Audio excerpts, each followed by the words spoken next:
The Atlanta Falcons beat Dallas 39-28 Sunday in the Cowboys' first game without Tony Romo and Dez Bryant. The Cowboys, now 2-1, had a 6-game regular season win streak snapped.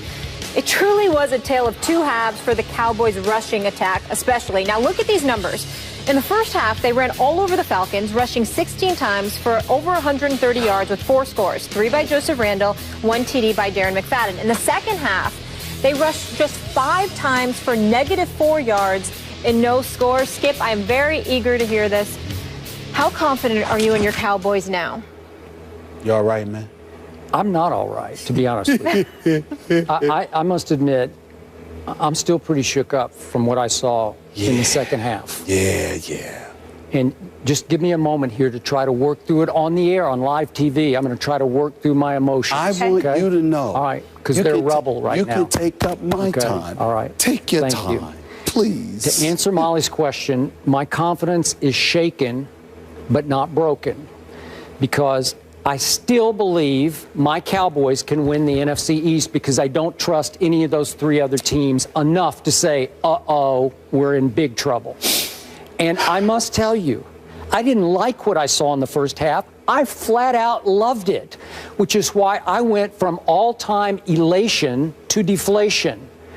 Would it have really helped to bank a win to get to 3-0? You better believe it would have helped, Stephen A., because you know what's coming. Nothing good is coming except no Romo and no Dez. Mm-hmm. So I'm here to tell you that you all right, Molly? Mm-hmm. Okay. All right. Yep. Okay. I'm here to tell you. So just give me a second, okay? Yep. That in all my years of covering my Dallas Cowboys, or even watching them back to the time I was 10 years old, in all my years of covering the National Football League back to the 70s, I do not remember a single game I've watched in which a home team completely dominated the first half and then got even more dominated on their home turf in the second half. I've never seen anything quite like that. Mm-hmm. So when I look at Brandon Whedon's offense scored 28 in the first half, and Joseph Randle and Darren McFadden absolutely ran wild on the Atlanta Falcons. Mm-hmm. Are you kidding me? I'm taking that to the... No, I'm not taking it to the bank.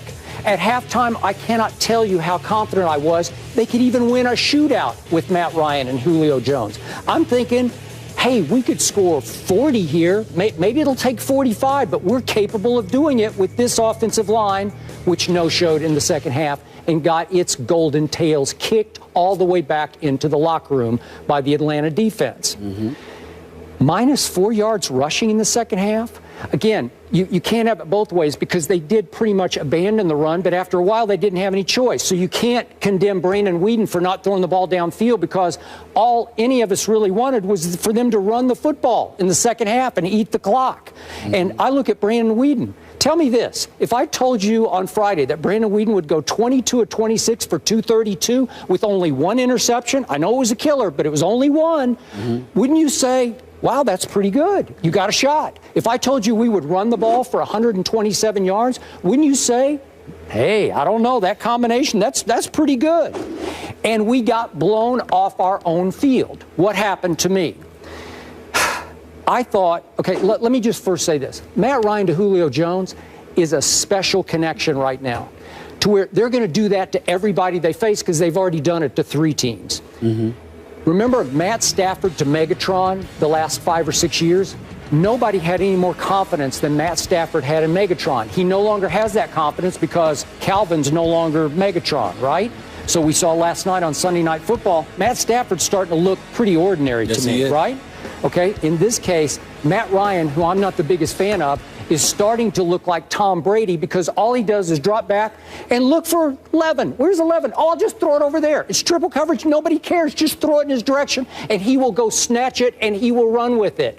That's hard to deal with. And then, listen, you're going to scoff at this, but my sack leader from last year, Jeremy Mincey, wound up getting a concussion in the warm-ups at Philadelphia, or so he said. He played the Philly game. He practiced this week. Then at game time, they decided, we better hold you out. That's my sack leader from last year.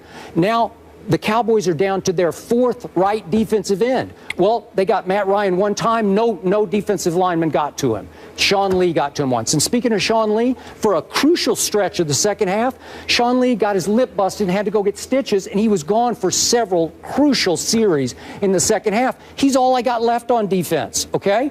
And I told you Ronald Leary, my starting left guard, would play because they said all week he's going to play. He did not play yesterday. So now we're down to Lyle Collins, he's pretty good, but he's a rookie.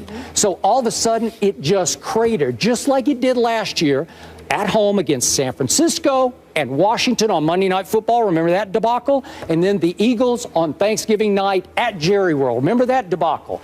This team can be terrible at home, but I thought off the first half that I liked what I saw. So I'm not going to give up. I'm going to still say my glass is barely half full, but the second half, listen, I was just reeling from it because my jaw stayed on the floor the whole second half. Go ahead. I want you to have more time. Because I need an answer to a particular question that I have not got from you, to be quite honest with you. And that beautiful soliloquy that you just put out there. Sean Lee's gone. Leary's gone. Mincy. He can't play the game. Yeah. Well, then why would you be upset? Because obviously they'll be back. What are you worried about? Because they were that close to banking a third win that they're going to need before this is over. Skip Bayless, usually you're fond of saying this. You know, Stephen A., sometimes I think I know you better than you know yourself. I do. Well, that works two ways. I you know, disagree. because we go back so long. Let me tell you what I'm hearing from Skip Bayless. I'm going to tell you what I'm hearing. I want you to pay attention to this, Molly. This is very, very important. I'm listening. You understand? Because Skip trying to hoodwink America. See, they don't know you how I know you. Let me tell you what's going on right now, Skip Bayless. You're nervous because you know. No. I'm not talking about nervous as in, oh, I don't have my horses. I'm saying nervous that that's even how you feel when they get back. Because whether Romo is there or Des Bryant is there, what alarms you is that you saw somebody that could potentially be a playoff team that's indicative of the kind of competition that you're going to go up against when it really, really counts. And you know that there were holes that were exposed in your secondary, and you don't like it one bit. And as a result, here's why Skip Bayless is feeling the way that he's feeling today. Forget this one loss. We understand that. Brandon Whedon, he played a relatively good game. He was spectacular in the first half as far as I'm concerned. Stupid interception that he threw when they were up 21-7. Changed the complete complexion of the game. Atlanta went right back. They were up 21-7. Atlanta went right back down and scored. Devontae Freeman obviously went ballistic. We all know the story. But the point that I'm trying to make to you is this. You recognize there's some holes in your secondary. You recognize, more importantly than anything else, like you started out saying, NFC East, fine. But you picked them to go to the Super Bowl. I did. And what you saw, yeah, but that's just emotion talking. That's just emotion. Yeah, it is. That's your heart talking. That ain't your head talking. You know what's going on. You know what you've done to yourself. You pigeonholed yourself. You put yourself in a spot where you said that the Dallas Cowboys are going to the Super Bowl.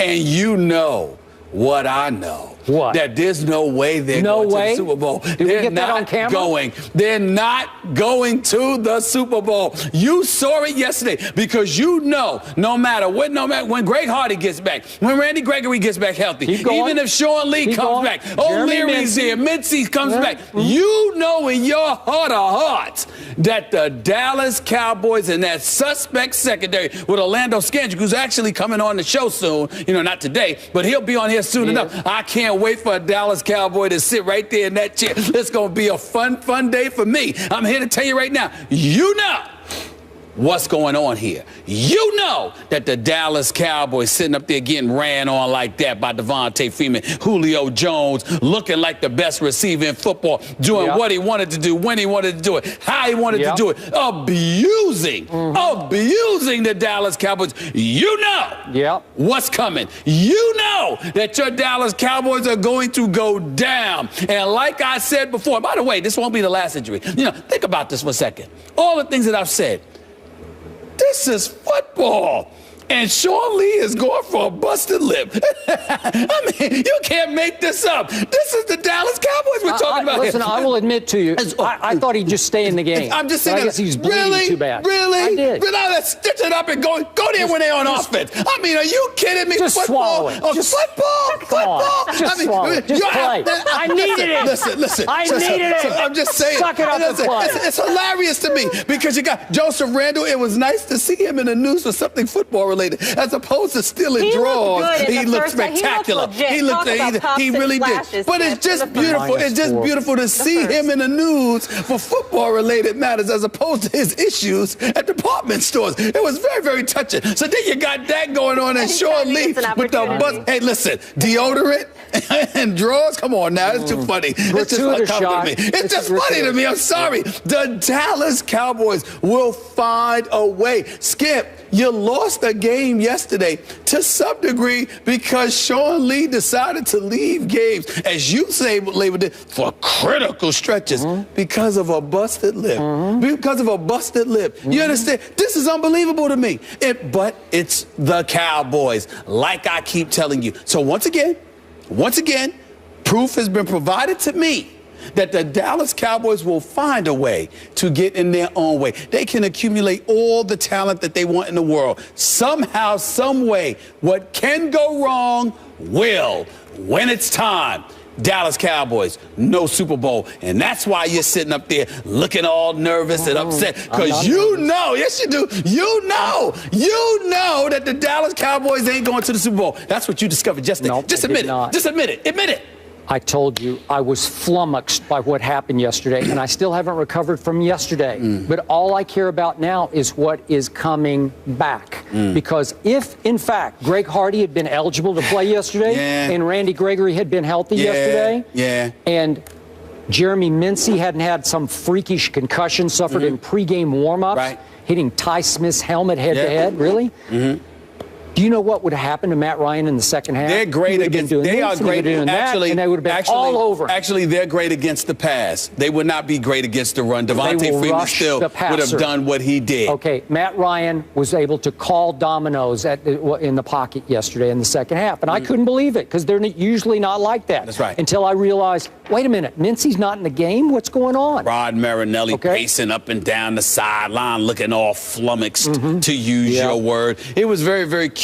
But once again, like I said, what really is revealing here in this segment, Skip Bayless is trying to gloss over the reality that he has finally discovered. Dallas ain't going nowhere this year. Yeah, they are. Dallas, they're going to playoffs like they did last year, and they're going to go home, just like they did last year. Okay. That's all that's going to happen. That's all you saw. That's all you saw. I'm pleased. Okay. I'm very pleased. What are they now? Are they 0-3? No. No, they're 2-1. Do they have 2 division wins banked? Yes. Yes, they do. Yes, they do. Did they come very close to banking another game and go to 3-0? Yes, they did. Right? Now they have to go to New Orleans on Sunday Night Football. And they'll win that game, probably. Luke McCown, right? They should beat Luke McCown. Who knows if they should beat Luke McCown. I don't know. Luke McCown was really good. He really looked impressive. Yesterday. He really looked good. I was very impressed. It took an all-time great catch of an interception by Josh Norman to save the game. So are they legit? But I don't believe in Rob Ryan's defense. I believe that when it's time for them to sink, they will. They're sort of like the Dallas Cowboys, except it's just on defense. Okay. Whereas the Dallas Cowboys are that way, period. Okay. What did you tell me last year? 3 times on 2 Mondays and a Friday. You came in here and said Cowboys ain't going nowhere after they stunk up and laid an egg in their home opener against the 49ers. You said, would you get them out of my sight? I'm sick of talking about them. Then what happened after the Monday night game, so it was actually a Tuesday show, right, against the Washington Redskins, when they blitzed Romo silly and knocked him out of the game, remember that? And the offensive line looked like a sieve, remember that? And you said, Cowboys ain't going nowhere. And then Thursday, the Thanksgiving game at home against Mark Sanchez, he ran and threw wild on them that day. Remember that? And on Friday, you sat right. We were actually both in New York City, but you said they ain't going nowhere. And where did they go? They almost got to the Super Bowl. That's where they almost went. I'm sorry. My definition of almost is when you're in the conference championship game. My definition of almost it was a catch. My definition of almost is not applicable. Was it a catch? Well, no, yes, you said it was a catch. It was. My definition of almost is applicable to the NFC Championship game. It doesn't qualify for the divisional playoff game. That's number one. And number two, and more importantly, as I don't mind regurgitating, I will do this until the cows come home. You keep like you engage in selective amnesia at this point. No, I just you point keep out the talking facts. about the catch. Yeah. How much time was left? It was just about done. No. How much time? I don't know. It was a couple of minutes. Yeah, but he was a couple hurt. of minutes. Tell me. He was hurt. I believe. Yeah, and he was still doing that. That's right. He remembers everything, but you don't remember that. It's just funny. It's just funny. You forget that, but that's okay. My point to you is this. Monday show I am of the 6 years belief. ago. I never once said that I did not think it was a catch. What I said was, I didn't care. It didn't matter because that would have given Aaron Rodgers the ball with enough time to do damage, and he would have. That is what I said. On one leg, by the way. By the way, I'm glad you reminded me of that. He beat hurt. The Cowboys on one leg. He was hurt. On one leg. Yeah, because the refs took the game away. On one leg. It was the crime of the century. Walking like my boy Cardell, sitting up in there throwing touchdown passes. Yep. That's what happened. They had already won at Seattle in the regular season. They would have gone right back, and they would have won again and been in the Super Bowl. And this year, they will right the wrongs as they start getting healthy and start getting their reinforcements in. Watch what starts to happen. I'm just telling you, keep in mind, the regular season and all this stuff, I've already conceded that the Dallas Cowboys are going to the playoffs. I said that before even when we made our preseason predictions. Dallas Cowboys are going to the playoffs. What I said was they will not go to the Super Bowl. Something will happen on the way, and it's going to break your heart. They're not the San Antonio Spurs. San Antonio Spurs lose a game like yesterday. They come back and they win and they win and they win, even though you act depressed. The Dallas, I'm just saying, they find ways. Yeah. The Dallas Cowboys will not. They don't have that kind of makeup. Just want you to know. Well, that. so are you ready to say they won't make the playoffs? No, I never said that. I said they're not going to make the Super Bowl. Romo and Dez, come on. No, have they don't some guts. No, not at all. Well, you have the courage and your convictions. You can't shame them like that and say they're going to make the playoffs. You can't change everything when I've already admitted to the world. I put on Dallas Cowboy gear for the week. That's pathetic. They won't make the Super Bowl. At least say they won't make the playoffs. Not at all. I'm having fun imagining the level of misery you're going to feel. See, when you just plummet like that, that's entirely different than when you go all the way up and then you drop.